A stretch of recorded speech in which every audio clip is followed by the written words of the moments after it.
Story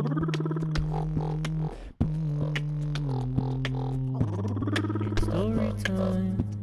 It's story time.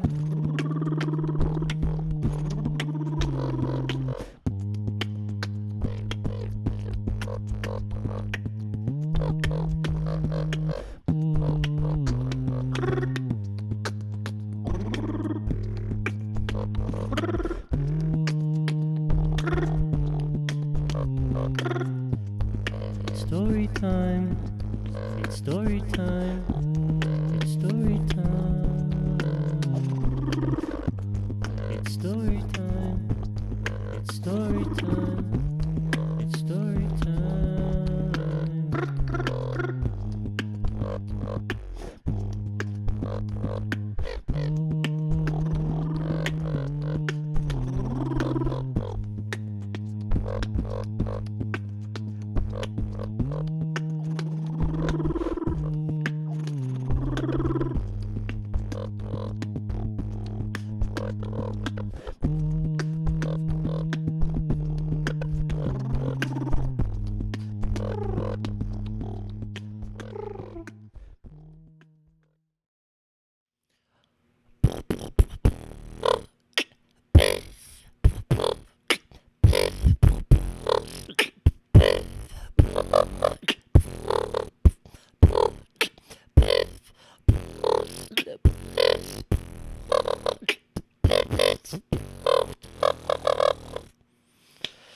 Okay, we are back for episode 14. If you haven't noticed, there was a pretty long gap between episode 13 and this episode we're in now. As I mentioned in the previous episode, I did that anticipating that I would have a moment of hiatus, a break from this, a forced break, where I was making a big move back across the country to my home state. Took a while to disassemble my life, to pull the roots out of the ground, which were deeply imbued into the soil of Colorado, and transplant myself in my studio and all the things that materialistically matter and spiritually matter in terms of my creative space, all the way over to Florida, including my kitty cat. Big process, but I have my space the way I like it. I wish I could have more of my art around, but that's what it is. At least I'm going through this process where I can rehash the thoughts that I had while creating this art that I usually have hanging on my walls. But I don't know when I'm going to be moving again. It could be months from now, it could be a year from now. I don't want to set up as many roots, knowing that I might have to transplant myself to a new space sooner rather than later. But I'm here.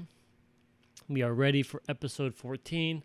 We just came from a place of pacification, an effort to understand what parts of my life helped create peace or a place of stability or opportunities for stability or opportunities for self-satisfaction, however temporary they were still there. I was trying to identify what parts of my life were sustainably satisfactory, but at the same time, there was an irony in the piece where a lot of the things that I was finding pacification in, or the people I was finding pacification in, had a darker side to them, a struggle behind the pacification. And in that last piece, there was a strange transition between two significant relationships that I was in. Neither one was a fling like what surrounds them.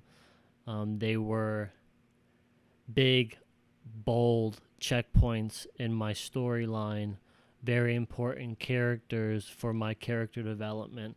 And I was in this transition period reflecting upon that, and acknowledging a moment of transition into a place where I could find a similar mode of pacification that my previous relationship lent itself to. Someone who could satisfy the beast within. But in hindsight, I should have learned from the previous case where if such a pacification is disturbed, it can create the same struggle. Like history repeats itself unless you learn from it. It wound up creating the same struggle in a different way, almost an evolved struggle. But each one I learned from, it's like taking remedial courses in social life. If you didn't pass the previous course, you have to take it again, take summer classes, and take the same test again, go through that struggle, and hopefully you get a higher score. But we'll get more into that as we do pieces beyond the piece right now, which is titled The Struggle, appropriately. That will go into a rehashing of historical repetition in my life, something that I have learned to avoid more in this past year, avoiding a certain nature in myself, trying to really discover how to pacify my own beast without an exterior influence doing the work for me, which will never last. You need to find that pacifier within yourself through self-reflection. And doing this whole journey through PEI is going to help me down the line accomplish this. I acknowledge that this is part of my efforts that I wouldn't have even given a shot if I didn't have this year apart from these previous actions. Things that were setting me up for failure. Not failure, but significant struggle. But before we get into the struggle, this piece in front of us, I'm going to break from the introduction into the mini segment of a randomly generated question punctuated by a artistic type joke, a punny type joke, just to loosen up the gabs.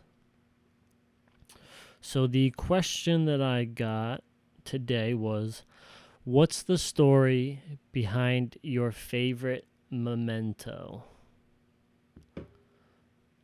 Okay, so I do have a lot of mementos, things that I've kept from... I guess I have two answers to this question. A memento that I got through another person, and a memento that I got through myself. Like mementos, I feel like are kind of cousins of souvenirs, things that you keep that remind you of a time in your life, a memento. And one collage of mementos that embodies one period of my life I find significant is my glass collection, my borosilicate glass collection. It's not any glass that I purchased. Each piece of glass that I have is something that I traded with another glass blower within my creative community. I had always, up until this point, gone to raves and festivals, events in general, and traded candy, did candy kid type trades, but I never was inclined to give my art to another person because I felt like it was such a significant candy to give. It was like gourmet candy of my soul that I never knew if someone was going to return the favor with the attitude of equivalent exchange. And as I was getting deeper into the festival community, I was discovering, in tandem with social media, I was discovering all these other passionate artists in the glass community that resembled my own passion through pencil. Like this, like what we see here, it was in the midst of later pieces that I was doing these trades with other artists that we developed a conversation with, and over time, I tried to establish trust with these people that if they gave me something or made me something of value, that I would return the favor in the same light. And I have probably 30 plus little gems of these creatives, pieces of their soul in a collection to always remind me of the community around me, however little we might speak to each other nowadays, because we all kind of keep ourselves busy. Things just happen. But it's a reminder that they exist, that there is a community out there that hasn't been discovered. I never understood that they existed until I saw them. You have to see to believe, and once you see, you believe that there is more to see. And I've kept this collection protected. I keep the glass safe. I understand how fragile friendships can be, and the glass can kind of symbolize that fragility. But if taken care of, they can almost glow and more and more each day through sentimentality and things like that. But I love that collection, and I did a whole piece about that collection, like just how significant that journey in my life of trading myself for others, to have that equivalent exchange, to acknowledge that there are others that produce a similar emotional connection through their art as I am. And it seems obvious after the fact, but when you're in the middle of making something that you really, really value, it's hard to imagine that another person is going through that same thing. You see all the value in your work, and it's just hard to imagine until you make those exchanges. But that's one memento story. But the other is, I'm just going to do a tidbit because we'll probably bring it up later down the line through this journey through Pi, is my personal DMP Peibi, my Dutch master Peibi. It's the Peibi that resonates with me. It's like the most accurate representation of the shape of my soul and the way it shines and its intention and its presentation. And this entire journey through art led me to find this one character, and this one character it's a memento mori. That's why the character, if you notice, if you go into my Instagram or if you keep track of how the Peibi journey continues at the end of each one of these episodes, you'll notice there is a fruit bowl based Peibi. His millie surface, clay millie surface, is a fruit bowl, and a bowl that is built out of porcelain skull designs on a wood table. And it was my Dutch master memento mori piece, a reminder of death, to live through ripeness, and to live through ripeness in light of death being right around the corner, to make the most out of your life. So that character came out of this journey to make the most out of my life and remind myself of the fragility of life itself, this like oxymoronic state of being. And since I made that memento mori, it has ironically developed a life of its own. A reminder of death developed a life of its own, lived out through this memento, and this memento has become more of a totemic dreamscape character that has a bonsai tree type effect, where I keep tending to it, and the better I treat it, the better I treat myself. And there's this relationship between the creator, the creation, the creator, and vice versa. But all right, let's add a period to that rant with a little art pun. It's short and sweet, and I think it's fitting. What happened after the artist was told her painting was horrible? She got the picture. Boom. Okay. Speaking of horrible picture, we have the struggle. I was tattooing at this time. I was under mentorship with the figure that is depicted here 3 times. He was a very significant mentor, sensei type figure, an older creative that I respected their process on a social platform and a organizational platform and a platform of infinite depths of creativity. Like he was someone in my life that I couldn't believe how much he can continue to make. He made this, and then all of a sudden he made something from a whole nother world, but it's all in his mind. Like it was very important to have a close relationship with someone that I could relate to on this level, this bottomless pit of creativity, but also the curse of the mind that encapsulates that infinity, and the state of mind that can go along with it. Like watching him function made me reflect more on like my own functionality, my own modus of operatus. But he was the figure that I wanted to use. I had drawn myself enough up until this point. Like I wanted to honor, at this point especially, I wanted to honor those around me, the people around me, focus on that, and maybe I would find myself through observing closely the people that are living the same life. Like we're all playing the same game. Let me learn from their gameplay. Let me incorporate them and use them as archetypes to, and I'm sure I've said this before, but use these people that I relate to, that I resonate with, as archetypal figures to stand for almost like the larger lessons that they lend me.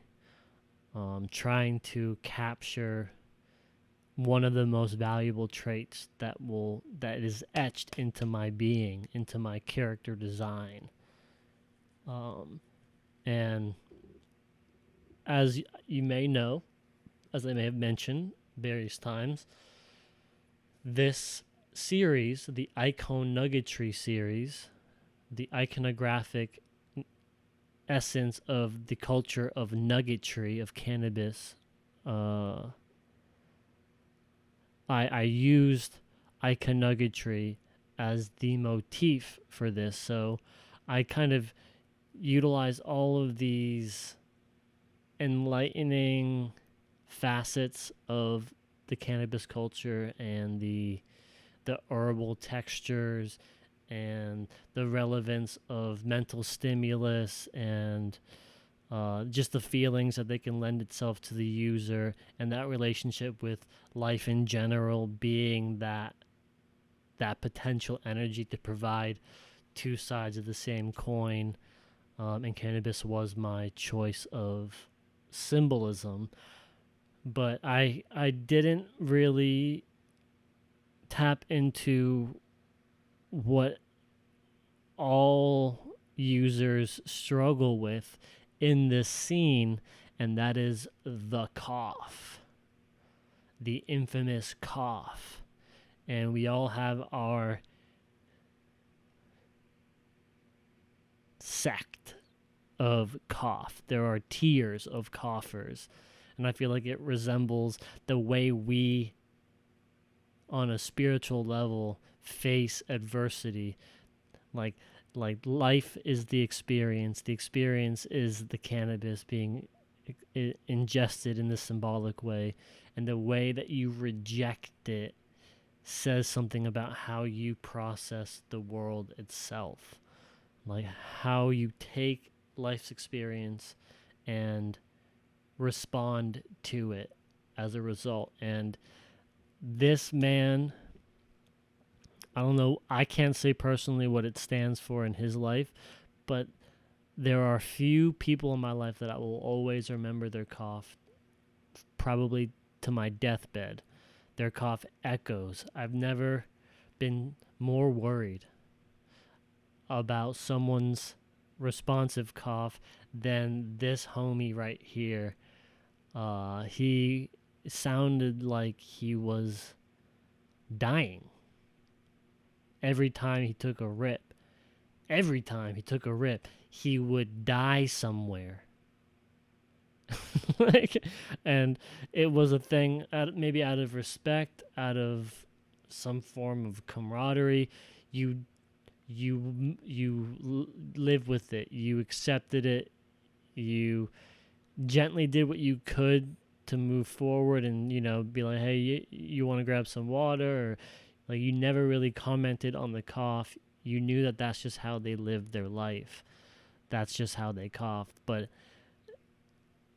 like, there was something about that cough that echoed in my mind prior to starting this piece that I kind of wanted to reflect on in this style, where like it's like you you have this response to something, it's detrimental on some level.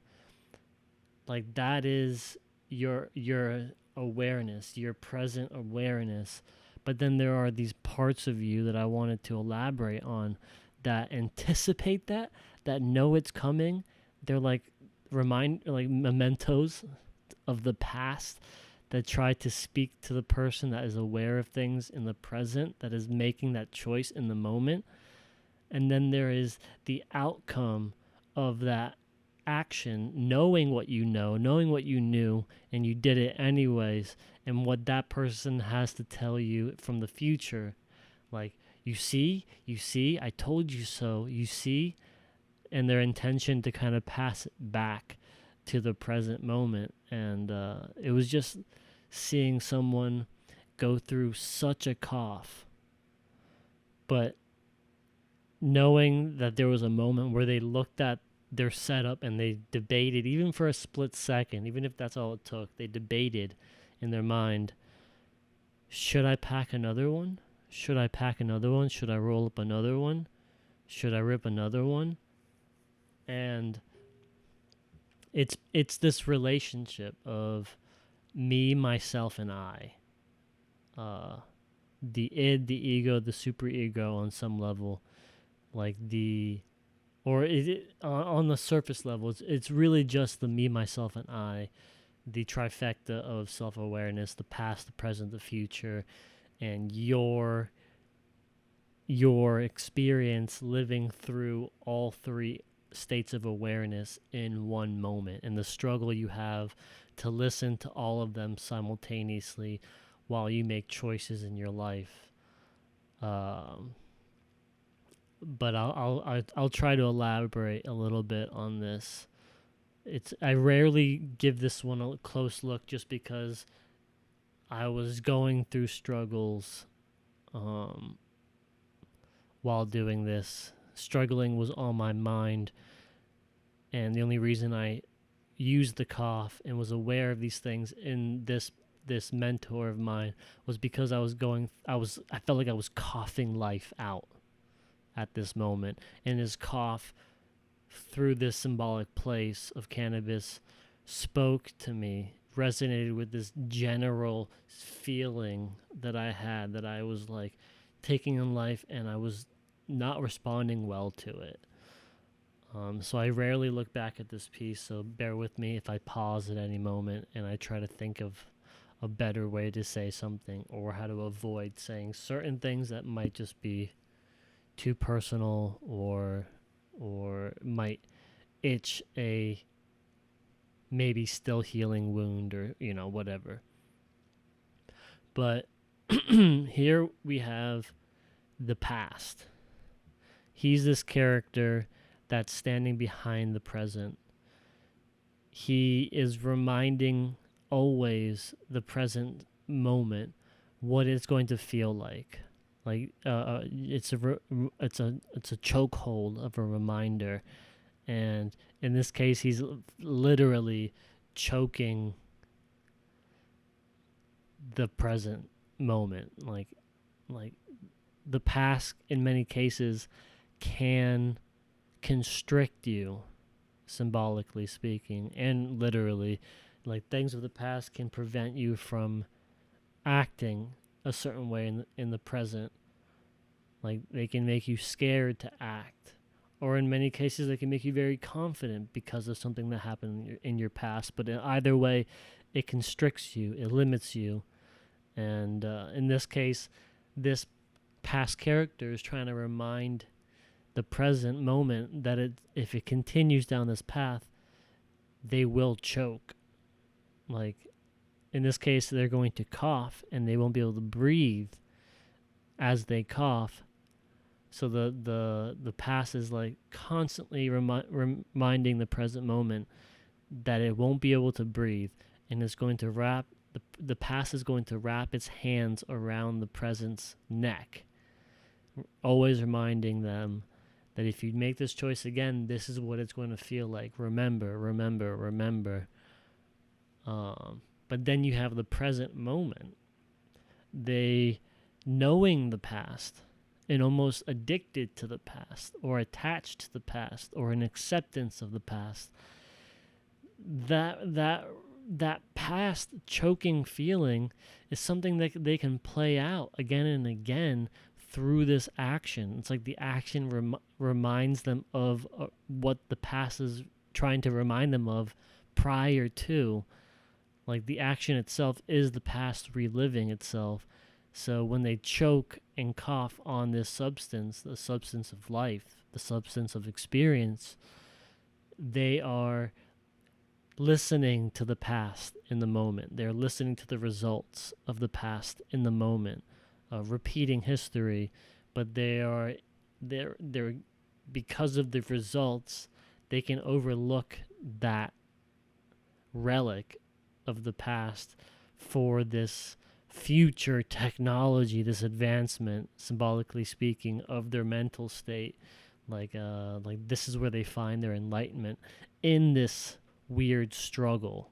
They find themselves. They find a conversation with themselves, or an acceptance of themselves through the numbness that the struggle can provide. It's almost like an asphyxiation of life thing. I don't know the right word for that. But the numbness that you can get from asphyxiating in sexual acts helps you get through higher states of not punishing, but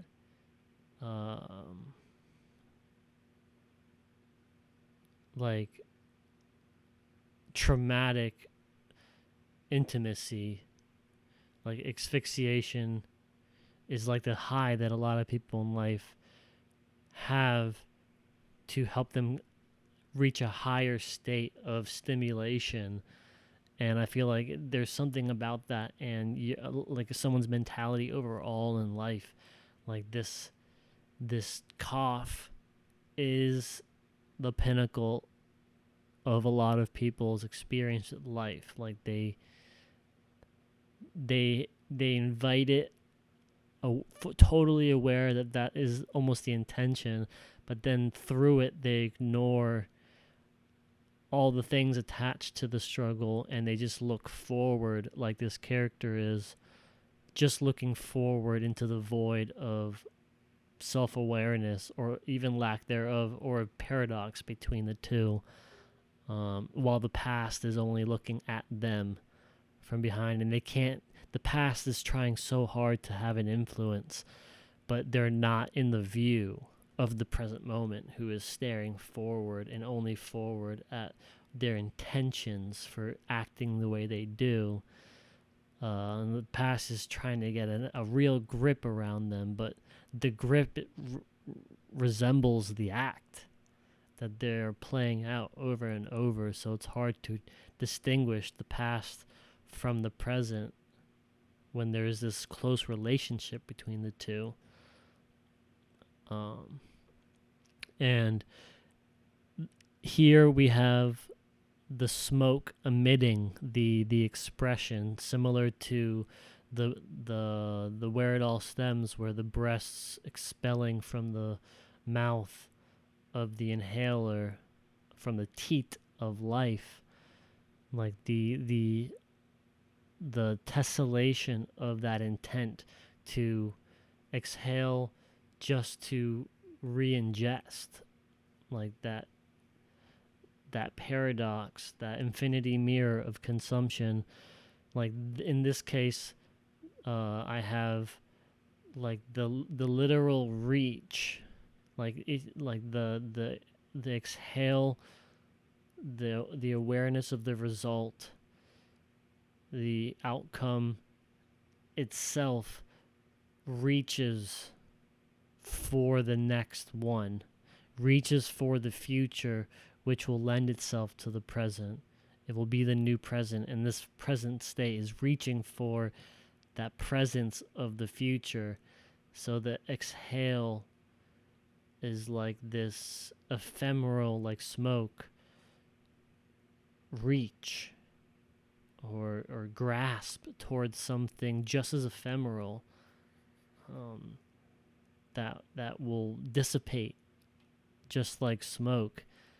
And I tried to make this like a combusting, like almost watching someone exhale smoke in a low lit room with a high, like a beam of light coming from a window, like in a basement. And when they, it makes this really high contrast smoke effect where it's all wrinkling and spiraling, and it's like this triangular explosion, like a volcanic eruption from the mouth. And like that eruption is like their intent to achieve something. And I wanted the hands to resemble that curling, and like curling within itself in all these different directions. Like the smoke goes in all these different directions, but it all reaches a certain intention. And from within that intention emerges, like from within that ephemeral essence emerges the future in this past, present, future relationship. And that future is on the floor. Like in many cases, this character in my life would wind up on the floor, just like like aware of the state that they have put themselves in. But because they always get up, they accept that floored, literally floored state of existence as part of the process. And in the moment of decision, they will take this rip, knowing that they'll end up floored, but they know that that person, like ahead of the future, a future of the future, with the same intent of the smoke itself, will reach back and hand them the source of their struggle and be like, hey, take another one for me. Bring me back. Bring the future back. So here, it's like this is the final hand.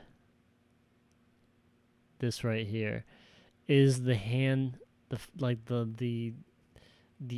like almost like the edge of the universe of this intention is this one hand of the future, which emerged from this intention to look back at the present. Like the future looks at the present, the past looks at the present looks forward into the void where all of this, ephemeral or concrete, can exist. And in this case, the future, it looks back at the present with a doobie in hand, their ritual, like their intention, as the doobie in this series represents, like the ritual you roll up, what you intend to do with the experience that is the bud. Like, what do you intend to do with it? How do you intend to ingest it? and like what is your relationship with life, like that rolling up, and the future like almost knows best. Like no other part of this is holding a joint. Like the future has, like your intention for a result is the root of your ritual. Like you're leaning towards an outcome of pattern building. And that future has a grip on that and is handing, knowing where it's at. The future knows it's on the floor. The future can't breathe. The future is barely recovering, and in that they're like, all right, like I'm about to disappear, like I'm about to dissipate with this smoke that you just exhaled through your intention. Before it disappears, grab this J and take another rip for me. And the whole time the past is behind the present saying, dude, come on, bro, like don't put me back there, don't make a roach of me, don't spend me like that. And that's why you may have not noticed, but these are all like filter tip roaches, like the very tips of joints, just like ragged ash and wrinkly paper wrapped around the filters, and just piles of them, because like in the moment you don't see the pile of your history that builds and builds and builds, like our waste can. Like our own histories can resemble the islands of waste in our oceans, and we're focused on the things that are directly in front of us. No matter how much that adds to this ocean of historical waste, we focus on what's in front of us, and that's what's important, until that waste piles up over our shoulders, and then we can't help but see our waste because it's in front of us at all times. And the past doesn't want it to get to that point.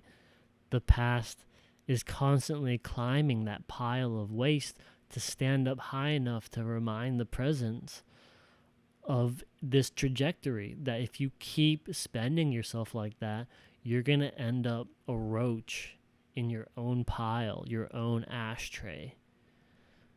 Like he is in this, and this whole thing is in this fireplace. And this is like almost like the burnt wood that is left in the fireplace.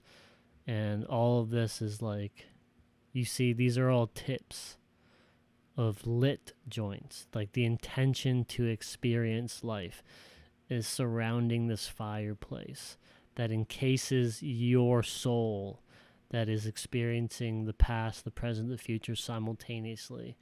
And within that fireplace is a pile of wood that is burning to its final ember until it's all going to be ash. And if you just intend on burning it away in this way, like you're going to run out of like a roach, you're going to run out of substance to burn. There's no intention to totally recover or heal or sustain this process. It only has the intention to spend. You're making, like in this struggle, many of us are making a roach of ourselves. And I also think like the way that they're drawn, like the limbs and the little spliced parts of the limbs that poke out, like really resemble a lot of these papers. Like it's hard to distinguish any one part of this relationship with yourself. Like we all, I don't know, like or at least I especially, like I might have trouble distinguishing the me, myself, and I from my general intention or any sort of result or expectation. Like it's all blurred into one struggle, and no one character is even fathoming that it can escape this fireplace, that it can do something else with their life other than burn itself away, other than destroy itself.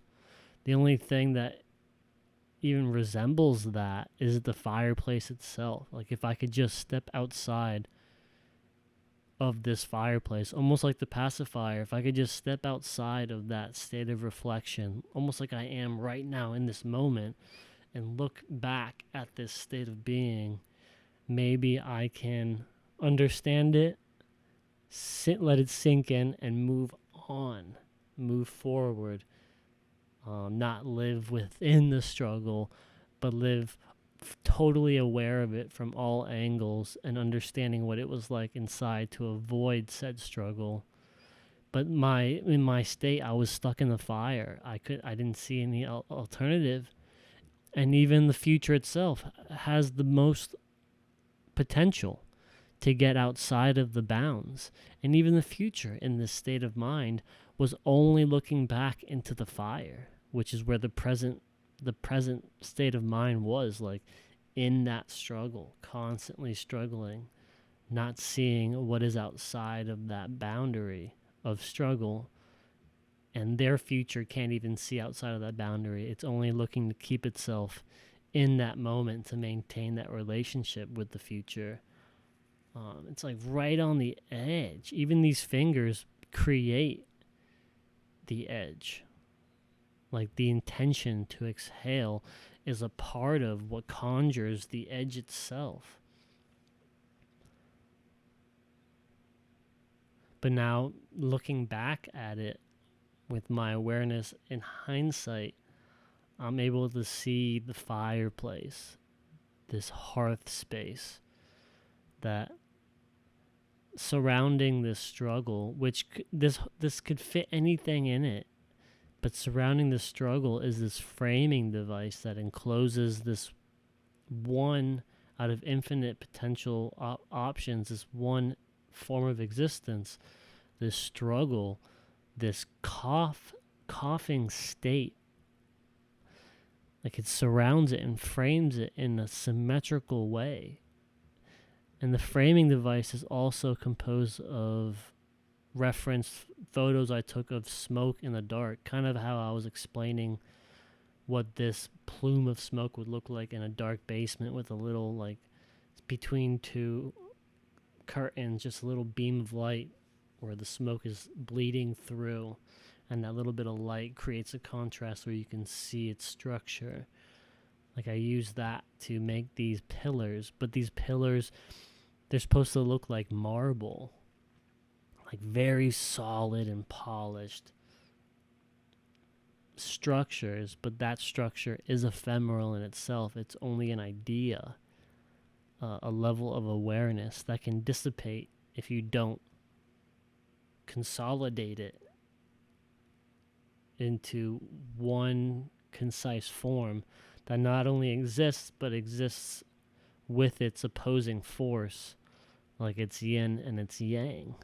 And we have that yin-yang dragon, two dragons with like the same purpose. I don't know if you noticed this, but this nugget, this one bud that is untouched by this process, this potential for life, reflects exactly this bud. I just looked at the same bud, reflected it in a photo, and drew that, so that it was part of me trying to be aware that the yin comes from the same place, the yang comes from the same place, and not through but around this struggle, they can come together with the same intentions from two sides of the same coin, two parts of the same rainbow, and come to realize an intention to, in this case, preserve, not destroy, not burn away, but to establish places of preservation of self. It's kind of funny. My younger brother's been making me think of, like, historical preservation, because he's really into that, preserving history and relics of history, mementos. Love how that word keeps coming back. Mementos of history. And this historical past figure is trying to preserve the presence, this present state of being, to help all three sustain itself, maintain this sustainable relationship with itself, to preserve itself. And in this case, these two dragons of intention, of the intention of energy, the yin, that the accepting energy, and the yang, the ambitious energy, coming to a point where the same reach, these hands, just like the reach that's causing this whole catastrophe, is coming to a symmetrical place. And anytime I use symmetry, I'm trying to find balance, like in the chaos. I'm trying to find this balance. So the hands are symmetrical of one another, and the placement of these joints that are untouched, they're like loosely taut tips of unlit doobies, but then lit just like that wizard's peak, lit to a purpose of preservation, lit for this reason, not lit for the reason itself, which is the rut or habit to leave yourself floored. This is to rise above and frame your state of mind, your intention to live, frame it in a way that the pinnacle of your overall treatment and ritual around the life you live, coming to this point of absolute preservation. And there's this peak of nug, like this tip of nug that I zoomed in on, and it's like peeking out from the precipice of this fireplace. Like it's this intention to preserve the essence that is life, and to wrap it up in a way that it can maintain its pristine but experienced. Like you're still burning through experience, but your intention for that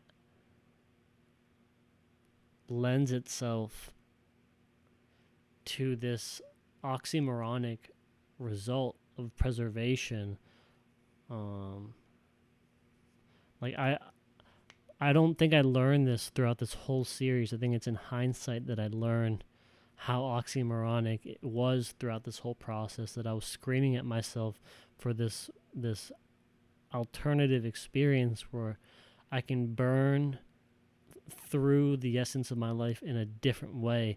It doesn't have to be through, on a more primal level, through cannabis itself, although it was a very important lesson plan or curriculum of this experience with life. I had to come out of it eventually and reapply those lessons, like an applied science, where I take the math that I learned through burning myself away and living that struggle and finding alternative substance in my life that is sustainable and won't burn me away in the process or burn me out. And I think it's funny how there's this little character that's sitting on the precipice of life's experience, framing the struggle, who is sitting just outside of this pinnacle of self-preservation. Like they're right there, but they're like looking away, just like the present moment. They're looking off into the void, and they're not recognizing this lesson they could learn. This, like they could sit inside and stay protected, but they almost get this buzz from sitting right on the edge of that protection, that self-preserving protection place.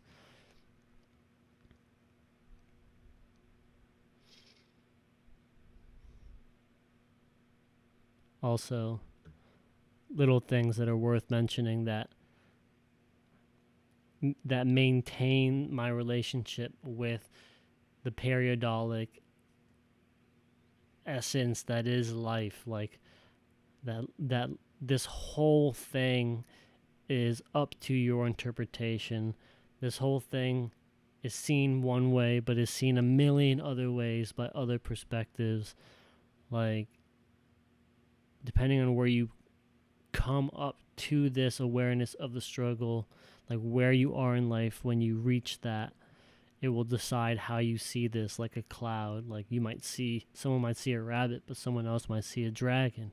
Two completely different characters, but because of their mentality, they see it differently, but they might interpret it the same way through a different lens. And because of that, I always tap into this ambiguous, like playing with the ambiguity of these textures that I chose to replicate. Just like I drew these hands in this style, I drew the textures that were the most resemblant of the effect that I had with my t-shirts and how things can transform. But I even played with it more and more, hiding these figures that you might assume you're seeing for one reason, but I put them there on purpose to help you see that they're built out of the same structure that builds these more ambiguous structures. Just like how these arms can resemble the roaches, and the roaches can resemble wood burning in a fire. I started putting, like, I see this character here like almost like a witch or a wizard with the long nose and a hoodie and their arm reaching out for something, or they have like a broom or whatever, like right here. But that's not something I put there. That's something I'm seeing now. But then you have characters that I did put, where there's a character right here who's burning down. Obviously, there's always this character somewhere that's building a castle. Like, I'm always trying to have some tidbit of self-construction. Even though I'm destroying myself, I am in hopes that I can reconstruct, just like that mind palace, to stay aware of the mind palace and reconstruct and learn from my mistakes and establish new foundations and new structural techniques to keep a stronger but also more flexible building that is my mind. And then there's also a little guy right here who's like just aware, who's watching this relationship. I don't know why I see a woman here reaching forward, almost like leaning over to admire their admiration of this experience.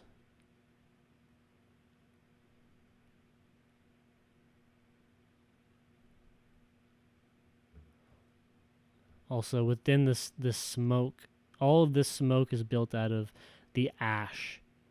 I referenced ash in an ashtray, just pure ash. I just like how it appeared. But in the ash itself, represented as smoke, I tried drawing a more realistic portrait of myself, staring back at myself as I was reflecting on myself through this. Just this little portrait with the halo around it. Speaking of that, since this is a awareness of the self and the relationship you have with yourself, in hopes to accomplish something through yourself or selfishness, they're all wearing a t-shirt of a drawing I had printed on the t-shirt of the Game of Cones. And I like the idea of the past, the present, the future, wearing the confidence of the yang, that ambition of the yang to accomplish something, no awareness of the yin, an ignorance of the yin, and that yang cycle keeping them stuck in this vicious cycle of pure yang. Within the yin, the essence of the hearth space, very feminine energy, or enclosing, well, not enclosing in a constricting way, but like an inviting home for things to happen, and accepting whatever appears, for better or for worse. But this is the yang, and they're wearing a t-shirt that represents that ambitious energy. Like you can see Game of Cones on his shirt, and even in this, the intention to experience covers up that shirt. It wasn't intended, but in hindsight it works really well. Like they are completely lost in the present moment, or lack thereof, disassociated with it. They can't even see themselves.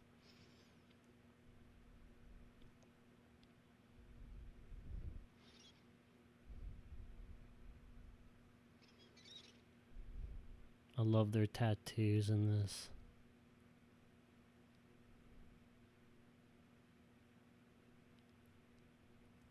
I don't know, I really enjoy drawings within my drawings, or drawing art within my drawings. Even the prints, these Juicy J's, like they were great Juicy J's. Drawing those prints within it, it was just something about it. The prints resembled ashy spots, and I continued to enjoy the ambiguity of this style, but also how legible it could be. Like a lot of when you see things, a lot of it is just undeniably that, but without that context, it can start to blend and overlap and blur between different facets of the same piece. But it's all referencing the state of mind that I'm in, of like this, the ambiguity of life, and your intention to see through it, to see anything from it. Your intention can make of it what you will. All of life is this ambiguous, but can also be just as clear, depending on your intention to observe and what you want out of something, and the ambiguity also out of what you want, so it doesn't force you to constrict yourself into any one perspective, but a perspective of openness through clarity.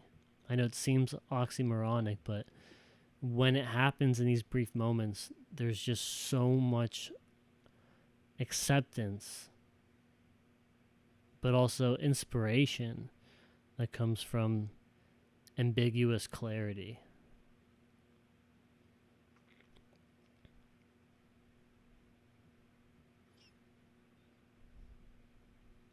Also, just a random note, I was really proud of this glow that I accomplished. And at the time, I was having a sesh with my mentor, and we burned down for this. Like, to get this beige, we burned down. And in order to get enough layers that were significant enough to create this much of a fade, we burned down. We lived this struggle. We were both on the floor dying for this piece to accomplish the framing device of the framing device, to really fuse the struggle within the struggle.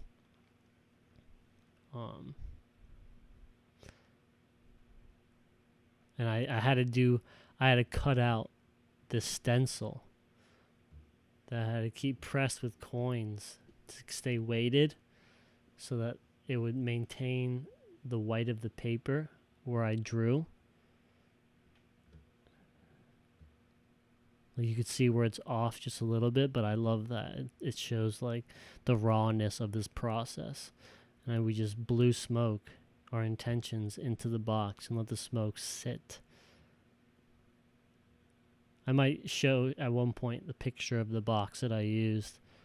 I threw it away eventually because it was so sticky and resiny inside after like a dozen pieces. But all right, I think that just about sums up the struggle. I think we're gonna lean into kind of where that struggle leaded me to next, like where I could really learn the most from differentiating whether I was inside or outside the struggle, or how far deep I was inside someone else's struggle, and how you can step into someone else's fire and confuse their fire, their struggle for your own, because you are feeling the burn, but you don't even know what's your burn and what's another person's burn, or if you're helping them burn and that's making the burn even worse. Like, like there's just we'll get there when we get there, but for now, let's move on from the struggle, take a breather, watch a little Peibi Playhouse episode, kind of loosen up again, change our gears, live our life, and we'll come back for the next episode 15 of the Journey Through PEI, and go from there. But until then, I hope you all have a great day, a great night, and a great time in general. Peace. 7. Let's try this again. Highest number wins. Ready? Shoot. Dude. Alright, 2 out of 3, 2 out of 3. Ready? Shoot. Bro, I feel unlucky today for some reason. Yo, 1, 7. Prism's coming through with the homie. Be ready. Said he's a player. Alright, alright.